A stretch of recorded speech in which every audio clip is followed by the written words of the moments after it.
कामगार हॉस्पिटल नाका road number 33 मध्ये रस्ता रुंदीकरणात रहिवाशांच्या घरांसह गाळ्यांचं बांधकामही काल सुट्टीच्या दिवशी तोडण्यात आलं.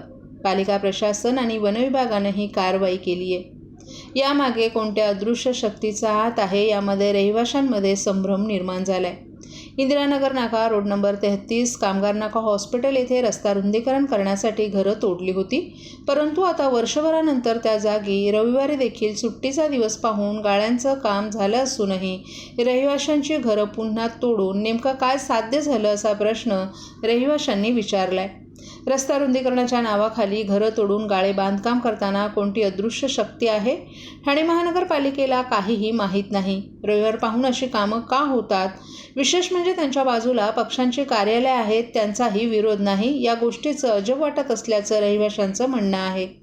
रस्ता रुंदीकरण व्हावं ही सर्वांची इच्छा होती, परंतु घरं तोडून गाळे बांधकाम होत असताना सर्वपक्ष गप्प का हा संशोधनाचा विषय आहे. नेमकं रहिवाशांना अंधारात ठेवून काय शिजत आहे असा प्रश्न सर्वांना पडलाय. स्थानिकांचे जर 84 गाळे बांधणार, मग 35 गाळे कोणाच्या घशात जाणार याचं उत्तर येत्या निवडणुकीत रहिवाशांना द्यावं लागणार आहे. गेल्या वर्षभरापूर्वी ठाणे महापालिकेने कामगार नाका ते इंदिरानगर नाका रहिवाशांची घरं तोडून तिथे रस्ता रुंदीकरण करणार असं करून प्लॅन पूर्ण आखला होता. रस्ता रुंदीकरण झालं, पण आजची परिस्थिती अशी आहे वर्ष दीड वर्षांनी की तिथे घरं तोडल्यानंतर आता तिथे गाळे बांधण्याचं काम चालू आहे.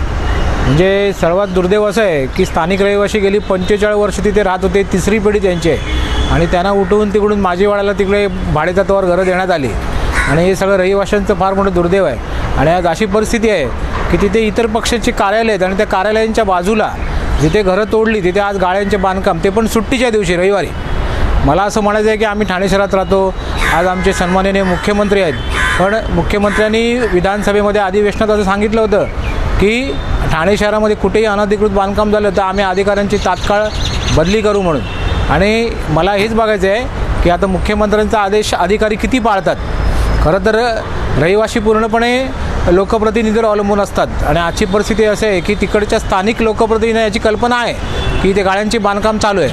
म्हणजे याच्यामागे अदृश्य शक्तीचा हात कोणता आहे आणि कोणाचा आहे की जे डेअरिंग करून तिकडचे काही कोण पुढे आहेत ते अजून पुढे आलेलेच नाहीत.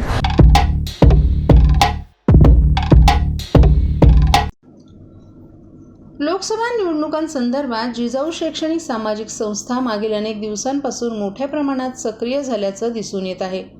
निलेश सांबरे हे भिवंडी लोकसभा मतदारसंघातून लढणार असल्याचं त्यांनी स्पष्ट केलंय. याकरिता शहापूर भिवंडीसारख्या ठिकाणी त्यांनी भव्य अशा सभा देखील घेतल्या आहेत.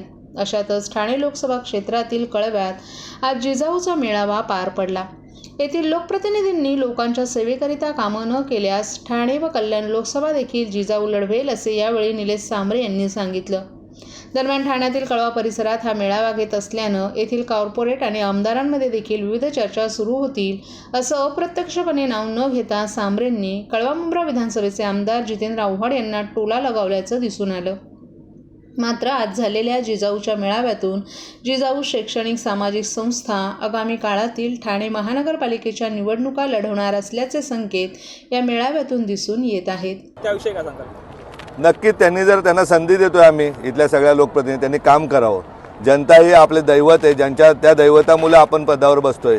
त्यांनी जर काम केलं नाही तर उद्या जिजाऊला प्रत्येक निवडणुकीमध्ये इथे उभं राहावं लागतील, उमेदवार उभे करावे लागतील, आणि ते उमेदवार असे असतील का ते 100 फ्लॅट करणारे नाहीत, परंतु 100 लोकांचे पोट भरणारे असतील, त्यांचा उदरनिर्वाह चांगल्या प्रकारे व्यवसाय देणारे असतील.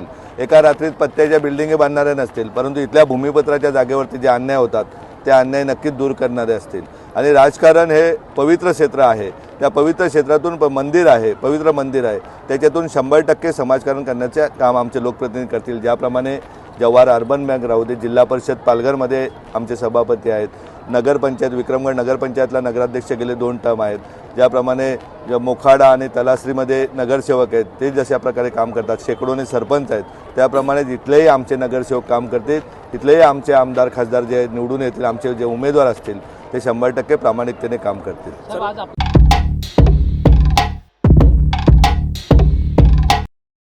ठाणेकर मालमत्ता करदात्यांसाठी करातील व्याज माफी अभय योजना 31 डिसेंबर 2023 पर्यंत मालमत्ता करावरील 100% व्याज माफ, तसेच 1 जानेवारी ते 15 जानेवारी 2024 या कालावधीमध्ये मालमत्ता करावरील 75% व्याज माफ. त्याचप्रमाणे 16 जानेवारी ते 31 जानेवारी 2024 या कालावधीमध्ये मालमत्ता करावरील 50% व्याज माफ. तरी सदर व्याज माफीच्या अभय योजनेचा ठाणेकर करदात्यांनी लाभ घ्यावा. महानगरपालिकेच्या कोणत्याही संकलन केंद्रावर कर भरण्याची सोय आहे. ATM, डेबिट, क्रेडिट कार्डद्वारे कर भरण्याची सुविधा उपलब्ध करून देण्यात आली आहे. सोमवार ते शनिवार या दरम्यान सकाळी 10:30 ते सायंकाळी 5 वाजेपर्यंत संकलन केंद्राची वेळ असून करदात्यांच्या सोयीसाठी रविवारी संकलन केंद्र सकाळी 10:30 ते दुपारी 1:30 वाजेपर्यंत सुरू ठेवण्यात येत आहेत. यासोबतच ठाणे महानगरपालिकेच्या propertytax.thanecity.gov.in या संकेतस्थळावर ऑनलाईन पद्धतीने मालमत्ता कर भरण्याची सुविधा उपलब्ध करून देण्यात आली आहे. तसेच गुगल पे, फोन पे, पेटीएम आणि भीम ॲपद्वारे आपला कर सुलभतेने जमा करू शकता. ठाणे महापालिका क्षेत्रातील सर्व करदात्यांना विनंती आहे की आपण या व्याजमाफी अभय योजनेचा जरूर लाभ घ्या आणि आपला मालमत्ता कर लवकरात लवकर महापालिकेमध्ये जमा करून महापालिकेस सहकार्य करा. धन्यवाद.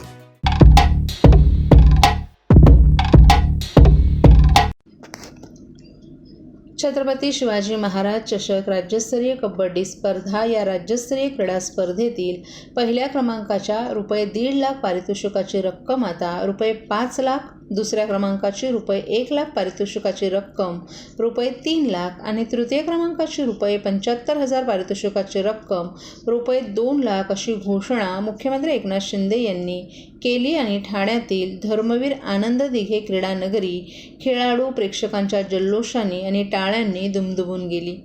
क्रीडा आणि युवा सेवा संचालनालय, महाराष्ट्र राज्य पुणे आणि महाराष्ट्र राज्य कबड्डी असोसिएशन तसंच ठाणे महानगरपालिका ठाणे यांच्या संयुक्त विद्यमानं ठाणे जिल्हा कबड्डी असोसिएशन यांच्या सहकार्यानं आयोजित छत्रपती शिवाजी महाराज चषक राज्यस्तरीय कबड्डी स्पर्धा 2023-24 ठाणे या स्पर्धेचं उद्घाटन मुख्यमंत्री एकनाथ शिंदे यांच्या हस्ते संपन्न झालं. यावेळी ते बोलत होते.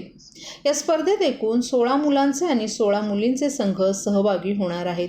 यावेळी माजी आमदार रवींद्र फाटक, माजी महापौर नरेश मस्के, जिल्हाधिकारी अशोक शृंगारे, ठाणे महानगरपालिकेचे आयुक्त अभिजित बांगर, क्रीडा मंत्रालयाचे उपसचिव सुनील हांजे, क्रीडा उपसंचालक नवनाथ फरताडे, ठाणे जिल्हा क्रीडा अधिकारी सुवर्णा बारटक्के, महाराष्ट्र राज्य कबड्डी असोसिएशनचे सर कार्यवाहक बाबूराव चांदेरे, मंत्रालयाचे उपसचिव सुनील हांजे, महाराष्ट्र राज्य कबड्डी असोसिएशनचे पदाधिकारी आणि मान्यवरही उपस्थित होते.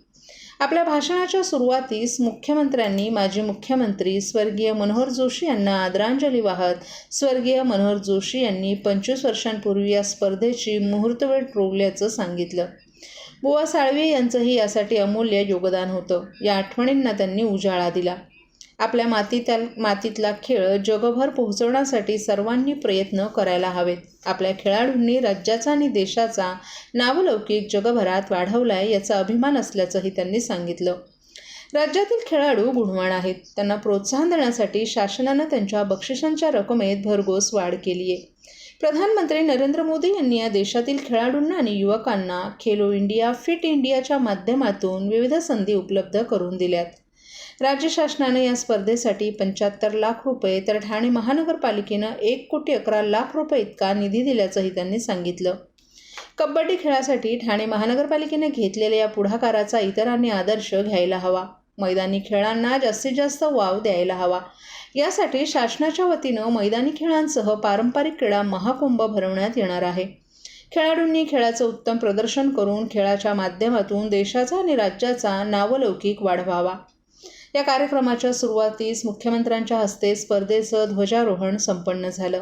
त्यानंतर व्यासपीठावरील छत्रपती शिवाजी महाराज यांच्या अर्धकृती पुतळ्यास मुख्यमंत्र्यांच्या हस्ते पुष्पहार अर्पण करून आणि दीपप्रज्वलनानं या कार्यक्रमाची सुरुवात झाली. येथील क्रीडांगणास धर्मवीर आनंद दिघे क्रीडा नगरी असं नाव देण्यात आले.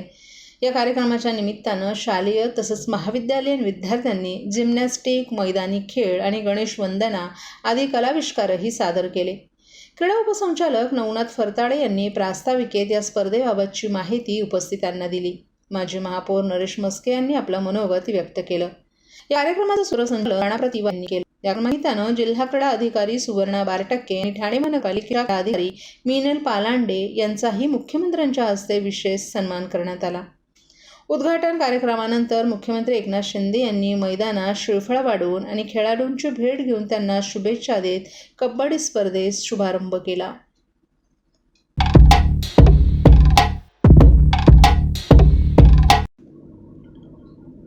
श्रीनिवास महोत्सवाच्या निमित्तानं सर्वांच्याच आयुष्यात सुख, समाधान आणि आनंदाचे दिवस येत राहोत अशी सदिच्छा मुख्यमंत्री एकनाथ शिंदे यांनी आज डोंबिवली येथे बोलताना व्यक्त केली आहे. मुख्यमंत्री एकनाथ शिंदे हे तिरुपती देवस्थान श्रीनिवास महोत्सवासाठी प्रीमियर मैदान डोंबिवली येथे उपस्थित होते. त्यावेळी ते बोलत होते. यावेळी त्यांच्या पत्नी लता शिंदे, विधान परिषदेच्या उपसभापती डॉक्टर नीलम गोरे, उपमुख्यमंत्री देवेंद्र फडणवीस, ग्रामविकास मंत्री गिरीश महाजन, सार्वजनिक बांधकाम मंत्री दादा भुसे, कौशल्य विकास मंत्री मंगलप्रभात लोढा, सार्वजनिक बांधकाम मंत्री रवींद्र चव्हाण, खासदार डॉक्टर श्रीकांत शिंदे, आमदार डॉक्टर बालाजी किनीकर, माजी आमदार रवींद्र फाटक, माजी महापौर नरेश म्हस्के यांच्यासह विविध मान्यवरांची उपस्थिती होती. या ठिकाणी आयोजित केलेल्या श्री श्रीनिवास महोत्सवाच्या माध्यमातून हा परिसर पावन, पवित्र आणि मंगलमय झाल्याचं मुख्यमंत्र्यांनी बोलताना सांगितलं. तिरुपती बालाजी सर्वांच्याच आयुष्यात सुख, समृद्धी, समाधान, आनंद आणतात. मनुष्याचं संपूर्ण जीवन बदलवून टाकतात. त्याला दुःखातून सुखात आणतात असंही त्यांनी सांगितलं. आपल्या सर्वांच्याच आयुष्यातील दुःख निघून जावोत या सदिच्छा व्यक्त करून त्यांनी पुढे मागील वर्षी जून महिन्यामध्ये नवी मुंबई येथे तिरुपती बालाजी मंदिराचा भूमिपूजन सोहळा संपन्न झाला. लवकरच मंदिराचं काम पूर्ण होईल आणि नवी मुंबईतच आपल्याला सर्वांना तिरुपती बालाजीचे दर्शन घेता येईल असं सांगितलं. आज या महोत्सवाच्या माध्यमातून हजारो लोकांना साक्षात तिरुपती बालाजीचं दर्शन झालं. त्यांना येथील पूजेत सहभागी होता आलं. प्रसादाचा लाभही घेता आला. या पवित्र कार्यक्रमाचं आयोजन केल्याबद्दल खासदार डॉक्टर श्रीकांत शिंदे आणि त्यांच्या सर्व सहकाऱ्यांचे मनपूर्वक अभिनंदन करून पंतप्रधान नरेंद्र मोदी यांच्या प्रयत्नांनी अयोध्या येथे राम मंदिर निर्माण झालं. त्यांच्या हस्ते अबुधाबीतही मंदिराचं लोकार्पण झालं. देशातील राममय वातावरणामुळे सर्वत्र आनंदाचं आणि उत्साहाचं वातावरण असल्याचंही त्यांनी सांगितलं. यावेळी उपमुख्यमंत्री देवेंद्र फडणवीस उपस्थितांना शुभेच्छा देताना श्री श्रीनिवास कल्याण महोत्सवाच्या माध्यमातून साक्षात भगवान तिरुपती बालाजीचं दर्शन झालं आणि प्रसादाचाही लाभ घेता आला असं सांगितलं. यासाठी त्यांनी खासदार डॉक्टर श्रीकांत शिंदे आणि त्यांच्या सर्व सहकाऱ्यांचे विशेष धन्यवाद केले. तिरुपती बालाजी यांच्या प्रत्येक भक्ताची इच्छा पूर्ण करतात हा सर्वानुभव आहे. त्यामुळे हा महोत्सव आपल्या सर्वांच्याच मनोकामना पूर्ण करणारा ठरो या सदिच्छाही त्यांनी दिल्या. या महोत्सवासाठी तिरुपती बालाजी देवस्थानचे पदाधिकारी, विविध मान्यवरांसह हजारो नागरिकही उपस्थित होते.